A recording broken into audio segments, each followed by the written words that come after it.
Morning. It's Wednesday, 24th July 2024, the day after the budget. And what a day it was as far as the stock market is concerned. I would like to highlight some features of the budget, which I call it the Halwa budget. Now, Halwa is made just before the budget papers are presented. And, people get a halwa in the budget soon after. Some people, the halwa is good. And, when you use the word halwa mila aapko, means that means you did not get anything. You were fooled. So if you look at the stock market people, everybody is very, very angry. While if you really look through the entire budget, I think there are lots of good things. What one can only say is that, it could have been much more ambitious.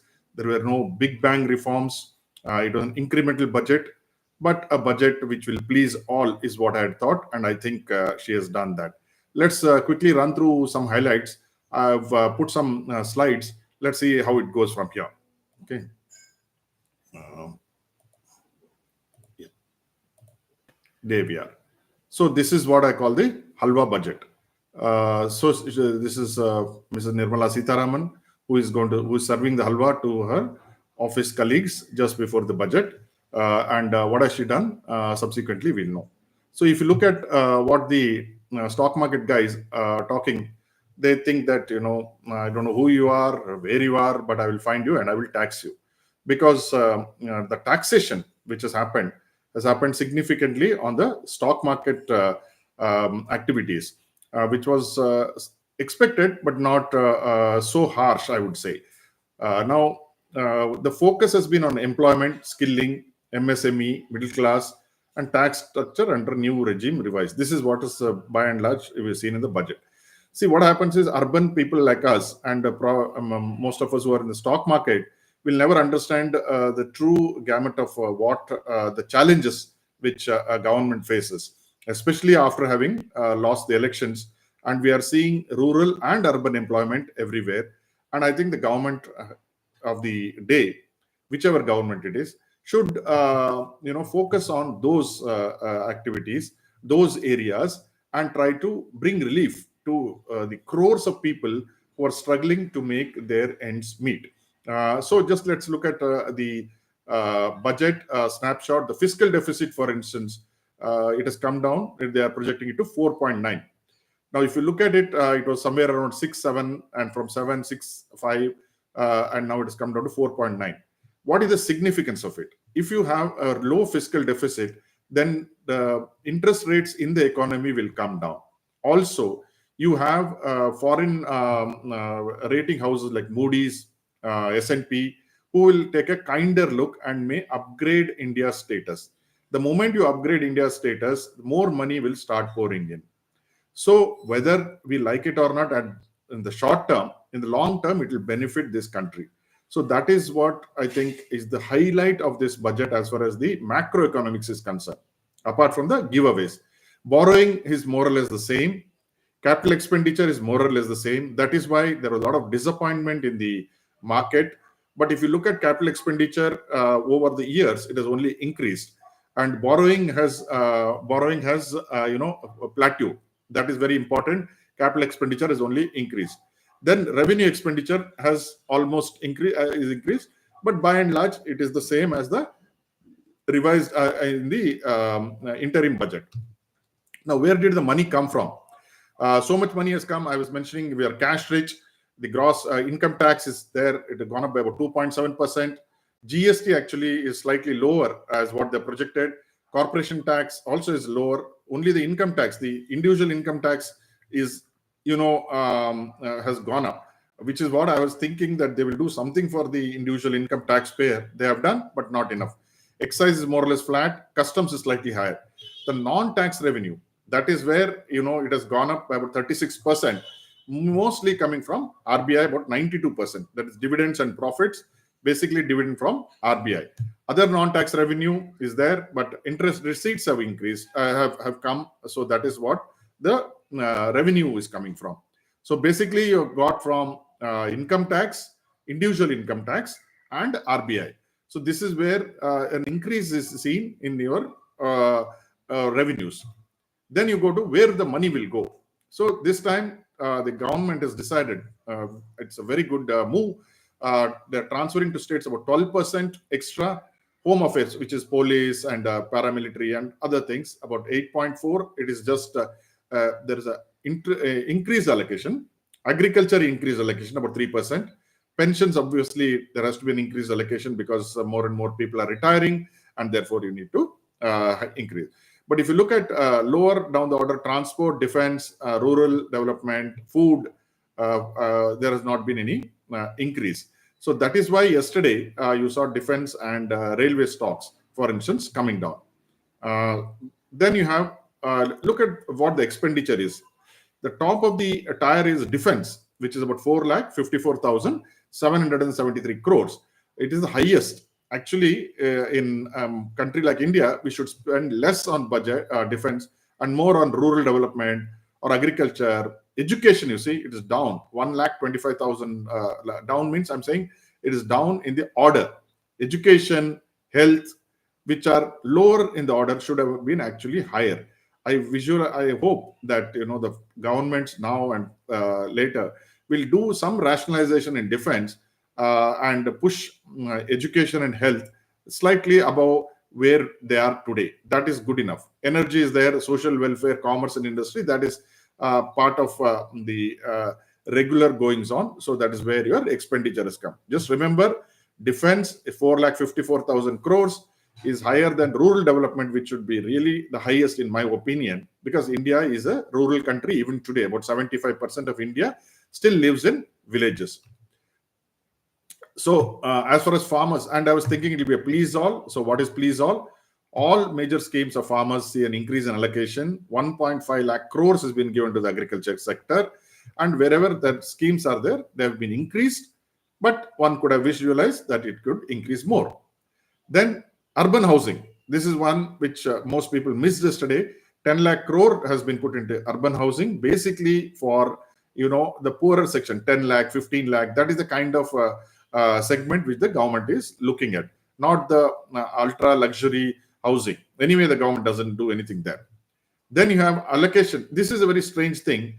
Allocation for MGR, NREGS is lower than last year's expenditure. What the government is doing is not trying to give doles, which is what people call ravedes, which is actually not, especially when rural unemployment is high, but they're trying to kickstart the rural unemployment into employable. So they have now gone and given employment linked incentives for employees. So 1.48 lakh crore has been put there for education, employment and skilling. So what is this? This is basically they're going to train people, they're going to give subsidy, they're going to give in money about 5,000 rupees per individual. So this is and they will make them apprentices. They will put that into the NPS scheme, the monies. So therefore, the employment may get kickstarted, but also a positive factor will be where the money will come into the economy through the youth. So that is what the government should do. I think that is a very good thing what they have done. But unfortunately, we are concentrating on short term. So this will get missed out. But this is what I think is an important thing, but it has probably not been advertised as much. And then another thing for entrepreneurs, Mudra Yojana, which is a very successful Yojana, the limit was 10 lakhs. Now they've enhanced it to 20 lakhs. So 100% increase in the Mudra Yojana. Then the students who are not benefited, they are getting about 10 lakh for education in domestic institutions. Then e-vouchers have been given are planned to be given to students. And then providing internships in 500 top companies for 1 crore youth in 5 years. That is the plan. Now, finally, the proof of the pudding is in the eating. So I don't know how much of this will be implemented or whether it will be just a jumla, but I think the government is going on the right path. Then what happened to the railways? Now railways have been given about 1.8 crore outlay. This is the same as the budget in the interim budget. The same 1.8 lakh crore was given. Now at that point of time, trains were announced and so many schemes were announced. Not a single mention is there in yesterday's budget, but that doesn't mean the railways have not got any money. They have got the same allocation as what was given in the interim budget. So railways have got significant allotment. Same thing with the defense, 1.05 lakh crore for the domestic defense industry. They are trying to push in money. So railways and defense are well taken care of, except that there has been no increase. The problem in the stock market is already they have built in these expectations. So now that there is no new allocation, so there is a huge selling in the stocks related to railways as well as defense. Finally, stocks have to perform. Government can do only that much. So what is happening to the middle class? That is what most people are commenting, criticizing, cribbing. So standard deduction in the new tax regime, they're pushing all of us to a new tax regime vis-a-vis the old tax regime where there were, there were concessions. Now, a new tax regime is not having any concessions, but it is more streamlined. About nearly 2/3 of the taxpayers are apparently filing under the new tax regime. So you have a 50% increase in the standard deduction. Family pension deduction, they have enhanced to 25,000. Income tax savings for salaried employees will be about 17,500. So it is not something great, is what most people are commenting. But please note that they have not been taxed. That is a very big thing. All governments want to tax. So that is a relief in that sense. So if there is no bad news, is good news. It's a reasonable good news, I would say. So now they have changed the slabs also. So up to 3 lakhs, you don't have to pay. And above 15 lakhs, you have to pay 30%. So slabs are 0 to 3, 3 to 7 lakhs, only 5%, 7 to 10 lakhs is 10%, 10 to 12 lakhs is 15, and 12 to 15 lakhs is 20%, and above 15 lakhs is 30%. I think this rationalization is good. Again, one could have expected more. One always expects more, but you see, government has got only that much money. Now, they have enhanced the exemption limit for capital gains to 1.25 lakh. Prior to that, it was 1 lakh since about 5-6 years ago. Now, where the stock market guys are in, they're raising their hackles and getting angry is where the STT on F&O has been increased. But my experience of 30 years shows that nobody even knows what STT was last time and previous time. So the retail trader is not so bothered.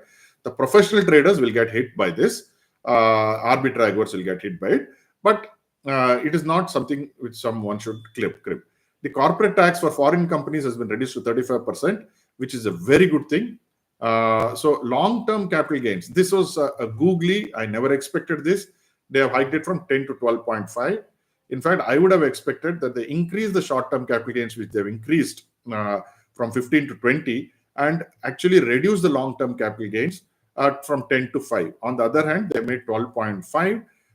What they have done is they have tried to rationalize the long-term capital gains to 12.5 with also the general category, which is if you sell real estate, you are getting an indexation, but you are paying a 20% tax.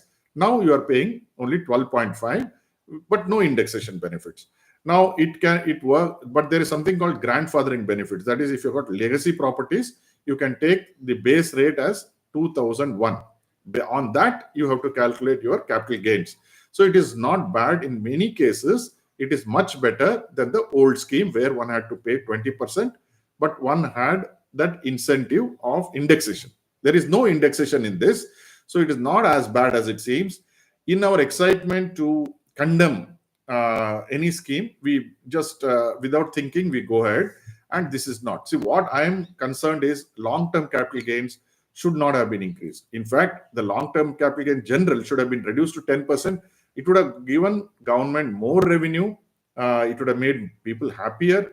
The middle class who have voted for this government are definitely sulking, and many of the people on the social media are talking about not voting for this government anymore. But I think the government has very, in its wisdom, has decided that farmers, rural sector is where the rural economy is struggling. In a K-shaped recovery, the urban people like us are enjoying, whereas the rural people are suffering. So when we talk of short-term capital gains or anything to do with the stock market, we get irritated. But life will go on. as it has happened in the past. So I don't expect any. I mean, I beyond a point, I think one should not crib if the money is going for a better cause. They have classified the listed financial assets held for 1 year as long term. There is some TDS on e-commerce has been reduced. Tax on certain assets is 20% rate. Unlisted bond and debentures, there is some changes. For the foreigners, there is abolishment of angel tax, which was the crib since 2012 when the government, the Congress government under Pranab Mukherjee Finance Ministry introduced this. They wanted to look at the Prevention of Money Laundering Act they brought in, and they thought that a lot of money laundering is going on under the angel tax. So that is not the case. Of course, in any rule there will be loopholes, and there will be people who will take advantage of it. That I think so. That removing is a very big thing. Reduction of taxes for foreigners is another important incentive.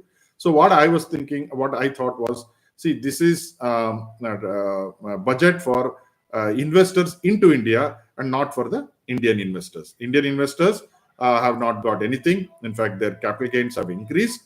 Whereas investors into India, the foreigners have got significant benefits. So what is costlier, as I mentioned, the equity investments. Now, specified telecom equipment has become, so you have the basic customs duty, which has been increased to 15%. So you had Bharati and such stocks struggling yesterday. Then non-biodegradable plastics, which is a good thing, environment friendly. Cheaper mobile phones and mobile chargers, and gold and silver. The duty has been reduced by 6%. So there has been a drastic drop in gold and silver prices. And the benefit has gone to the companies which make gold jewelry, like Titan, for instance. Then critical minerals, they have become cheaper. And the shrimps and fish feed, that is again related to Andhra and Odisha, where the government has got a number of seats. And solar panels and electric vehicles are going to become cheaper. So this is what is the sum and substance. There are many other things in the budget, but I've just kept it to the minimum. And okay, how will markets react? That is what most people will be looking at. So the drastic change in capital gains tax happened in 2018 during the budget during the budget of under Arun Jaitley. So now, if we are now sitting at a 47% rise from the March low, and now these googlies have come in. So how will this market reacted?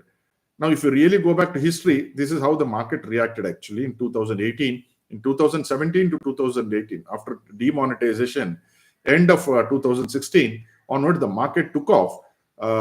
It went up by 41%. Right now, this time it has gone up 47%. That time it went up 41%. After the event, it fell down 10%. This is what I'm talking of Nifty, whereas small cap, mid cap, and all went into a bear market for 2 years. From there till March 2020, the bear market for small and mid cap ended in March 2020. But what happened on the budget days? Initially, the budget was regarded negative, but the market bounced back, somewhat similar to yesterday. And then it started falling from the next day. So as a market punter, I would like to look at what will happen today and a couple of days. As I keep mentioning, we have to keep trailing stop losses, and those trailing stop losses should help us get back into whether we profit or loss. Our trading strategies will depend on the trailing stop losses. So whatever you do today, watch out for yesterday's lows, which will be very important. 24,200 and below close will be very, very important. Whatever you do, I hope it's a successful day. My name is Vijay. I am not a SEBI registered advisor. Thank you for joining me.